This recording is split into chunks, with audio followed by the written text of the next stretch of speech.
حتى أهل البدع والأهواء، أهل البدع العقائدية وأهل البدع السياسية. أنا أقول بيننا وبينكم السلف، بيننا وبينكم الكتب، كان فيقول البدع بيننا وبينكم السلف. Bismillahirrahmanirrahim. Alhamdulillahirabbil alamin. Wassalatu wassalamu ala rasulihil amin wa ala alihi wa ashabihi wa man tabi'ahum bi ihsanin ila yaumiddin. Amma ba'd. Kita lengkapi dulu ya Panifillah pembahasan ya umum dan khusus.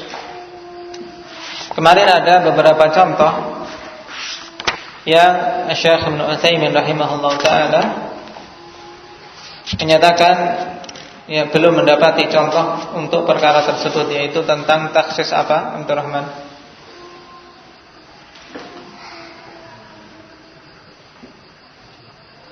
Taksis Alkitab dengan ijma' dan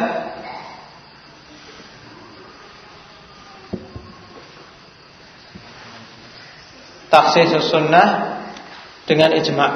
Baik.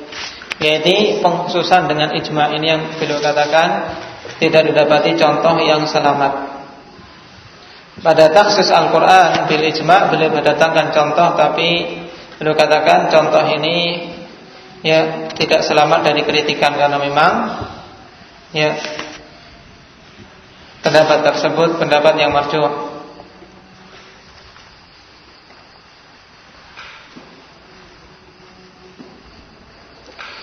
Dan untuk contoh masalah ini, Imam Asy-Syanqiti rahimahullah taala fanifila dalam Al-Mudzakkirah menyebutkan satu contoh, yaitu tentang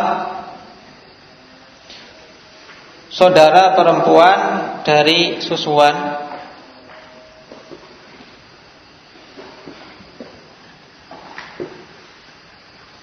Ini tidaklah halal.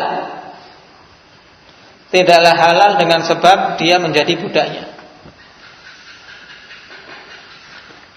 Dan ini terjadi ijma'. Tayyib.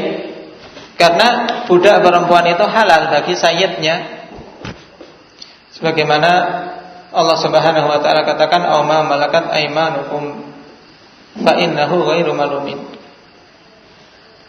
Tayyib. Atau ya budak-budak yang ada di tangan kalian, budak-budak wanita, apabila kalian menggauli mereka tidaklah tercela, jadi halal. Tayyib. Awal ayatnya bagaimana pada surat Al-Mu'minun? Alladzina hum li furujihim hafizun illa ala azwajihim aw ma malakat aymanuhum fa innahum ghairu malumin. Taib. Mereka-mereka yang menjaga farji-farji mereka, kemaluan-kemaluan mereka, kecuali pada ya istri-istri mereka, ini halal. Atau pada budak-budak wanita yang mereka miliki. Taib. Nah, apabila dia memiliki budak wanita tapi saudara susuan, misalnya akhwanifillah ya, ibu anak ini, ibu sayyid ini dulu ya menyusui budak tersebut. Budak perempuan tadi disusui oleh si ibu tadi. Mungkin dulu dibeli atau ya didapati masih kecil disusui, sehingga antara anak sayyidah yang akhirnya menjadi sayyid bagi budak perempuan tadi dengan budak perempuan itu adalah saudara susuan. Nah, walaupun dia budaknya fanifila tetap tidak boleh tidak boleh digauli. Kenapa? Karena dia saudara susuan. Nah, inilah bentuk taksis, pengkhususan ya firman Allah, "Aw ma malakat aymanukum." Atau budak-budak perempuan yang kalian miliki. Ini tidak halal kalau budak perempuan itu adalah wanita yang disusui. saudara sesusuan, saudara wanita susuan. Ini terjadi ijma' sebagaimana dikatakan oleh Imam Asy-Syinkiti. Ini contoh yang betul untuk takhsisul Quran bil Quran yang ada dalam kitab halaman 109.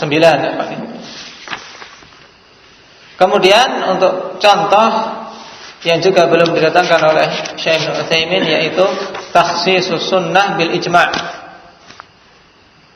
Contoh pengkhususan as-sunnah dengan ijma'. Baik, di sana ada contoh yang benar dalam masalah ini, yaitu hadis tentang masalah waktu sholat. Hadis Abi Qatadah, di mana Rasulullah sallallahu alaihi wasallam setelah menjelaskan tentang waktu-waktu sholat, ya Rasulullah mengatakan, laisa fin naumi tafriitun, innamat tafriitu alladzi yuakhiru sholata hatta ya'tiya waqtul ukhra. Tidak ada pada naum itu tafrid. Jadi seorang yang ketinggalan sholat karena tidur, ikhwan fillah, tidak dikatakan dia seorang yang mufarrid, yaitu yang meninggalkan sholat, bermudah-mudahan dalam meninggalkan sholat. Karena tidur, namanya tidur, Allah Subhanahu wa ta'ala yang mengambil ruhnya. Tayyib. Wa innama tafriitul ladzi yuakhiru shalah. Hanyalah seorang yang melakukan tafrid, ya, bermudah-mudahan dalam sholatnya, tidak menjaga waktu sholatnya, yaitu orang yang mengakhirkan sholat hatta ya'tiya waqtul ukhra, sampai datang waktu sholat berikutnya. Hadis diriwayatkan oleh Imam Muslim, yang hadis ini merupakan dalil umum ikhwani billah untuk waktu sholat, bahwasanya akhir dari waktu sholat adalah masuknya waktu sholat berikutnya. Paham? Ini secara umum. Jadi akhir dari waktu sholat adalah awal dari waktu sholat berikutnya. Akhir dari waktu sholat zuhur adalah awal waktu sholat asar. Kemudian akhir waktu sholat asar adalah awal waktu sholat maghrib. Akhir waktu sholat maghrib adalah awal waktu sholat isya. Kemudian akhir waktu sholat isya adalah awal waktu sholat subuh. Dan ini pendapat yang rajih ikhwani fillah, bahwasanya sholat isya waktu, ya, dikatakan sah sholatnya itu berakhir, ya, sampai masuknya waktu sholat subuh. Namun untuk sholat isya waktunya terbagi menjadi dua, ada waktu ikhtiyari dan waktu ittirari. Waktu ikhtiyar sampai setengah malam. Nah, sampai pertengahan malam ini waktu seorang boleh memilih. Setelah itu karena terpaksa, mungkin karena di perjalanan tidak dapat tempat untuk sholat, mencari tempat yang pas, perjalanan mencari masjid dan seterusnya, ini masih bisa untuk melakukan sholat isya, ya, sampai batas akhirnya masuknya waktu sholat subuh. Ini untuk sholat isya. Tayyib. Demikian pula sholat maghrib, sholat asar, waktunya terbagi jadi dua. Ada waktu ikhtiyari dan waktu ittirari. Waktu ikhtiyar yang seorang boleh memilih dalam keadaan dia masih punya keluasan. Ini yang punya seperti ini yang harus diperhatikan para ummahat, para wanita. Karena mereka yang terkadang harus, ya, mengakhirkan waktu, atau karena kesibukan anak, ya, ingin mencari waktu selanya. Nah, terkadang sulit untuk seketika di awal waktu melakukan sholat, apalagi mungkin bergantian dengan suami berjamaah, dia menunggu untuk saling menjaga anak misalnya. Nah, untuk sholat asar waktu ikhtiarnya sampai menguningnya matahari, sampai mulai menguning. Tayyib. Dan menguningnya ini biasanya apa? Sampai bayangannya apa? Bayangan matahari apa? Bayangannya 2 kali lipat. Tayyib. Adapun kalau bayangannya sama, ini baru masuk waktu asar. Kalau sudah 2 kali lipat, ini sudah waktu menguningnya matahari. Nah, kalau waktu berakhirnya ya sampai masuknya waktu maghrib. Nah, ini semuanya demikian waktu-waktu sholat. Tapi dikhususkan dengan ijma'. Apa yang dikhususkan yaitu waktu subuh. Berakhirnya waktu subuh, ikhwanifillah, itu tidak sampai masuknya waktu zuhur. Terjadi ijma' bahwasanya berakhirnya waktu subuh kapan? Sampai terbitnya matahari. Sampai terbitnya matahari ini berakhirnya waktu subuh. Terjadi ijma'. Taib. Kemudian contoh yang lain. Atau sebelumnya, ikhwanifillah, di sini ada faedah lain berhubungan dengan masalah tidur dari sholat. Rasulullah SAW katakan bukan termasuk tafrid. Cuman untuk hari berikutnya jangan sampai terulang. Dalam hadits yang lain, ikhwanifillah, Rasulullah SAW walaupun memberikan uzur bagi yang terlambat sholat karena ketiduran. Karena ini memang bukan sesuatu yang di bawah kemampuan manusia. Terkadang memang Allah Subhanahu wa taala ya tentukan demikian sehingga seseorang terlambat ketiduran. Bahkan Rasulullah pun pernah terjadi. Rasulullah dan para sahabat, bahkan ada Abu Bakar, ada Umar, sampai ya ketinggalan subuh sampai matahari naik tinggi. Sampai mereka terbangunnya karena panas. Ketika begitu letihnya dalam perjalanan. Baru yang paling pertama kali ya bangun adalah Abu Bakar, kemudian Umar. Dan mendengar kerasnya suara Umar, Rasulullah SAW terbangun. Nah, ini sesuatu yang lumrah, manusiawi. Tapi kalau ya terus menerus demikian, ini ya sudah tidak manusiawi lagi. Ya ini namanya ya mengikuti hawa nafsu. Tayyib, mengikuti hawa nafsu. Ini sehingga telinganya butuh disedot itu. Ya, butuh dipanggilkan penguras WC. Kebanyakan air kencing syaitan. Tayyib.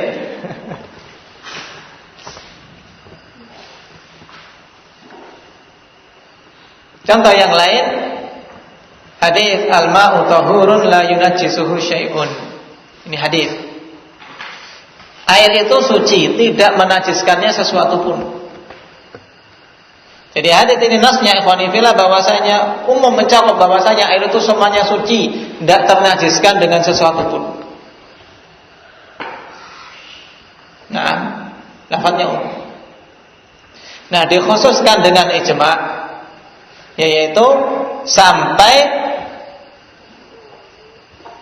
berubahnya keadaan air itu dengan sesuatu yang najis, baik itu rasanya atau baunya atau warnanya. Bila berubah dengan sesuatu yang najis, maka keluar dari kesuciannya. Ini terjadi ijma'. Datang hadis tapi hadisnya mu'al, dhaif.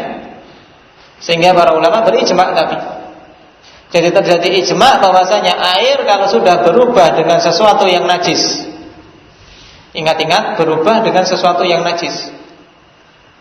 Air berubah dengan sesuatu yang najis, baik itu warna, bau atau ya rasanya, maka air itu menjadi najis. Tidak boleh digunakan untuk bersuci. Nah, padahal hadisnya umum, al-ma'u tahurun la yunajjisuhu syai'un. Tapi dikhususkan, ternajiskan ya apabila berubah salah satu dari sifat ini, warna, bau atau rasa dengan sesuatu yang najis.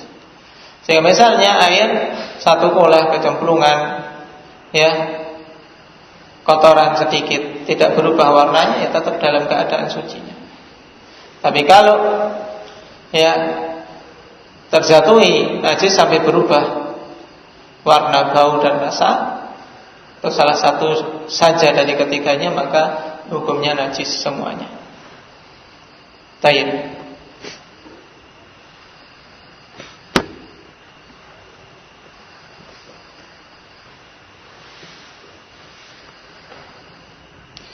Barakallahu fiikum. Ini kelengkapan untuk contoh-contoh masalah tafsir kemarin, ikhwanifillah. Dan insyaallah taala kita cukupkan sekian dulu. Barakallahu fiikum. Subhanakallahumma